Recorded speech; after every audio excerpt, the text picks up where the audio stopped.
In Module 4 of the Perth Fitness Industry Professional Development Weekend, we'll be discussing how to create behaviour change and habit formation.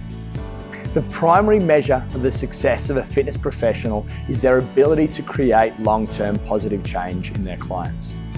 And we'll cover the research-based methodologies of behaviour change, including the interactions between motivation, client values, their goals, environmental change, how to initiate action, how to build willpower, and how to form habits. The Perth Fitness Industry Professional Development Weekend is being held in September 2018. This is open to all Perth health and fitness professionals, trainers and coaches.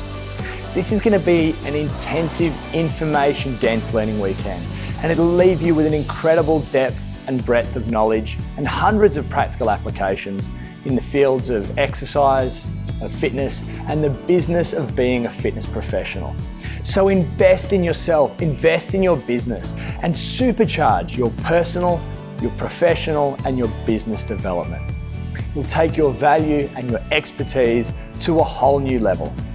For more details or to secure your ticket, visit rangeofmotion.net.au/fitnessindustrypd 2018.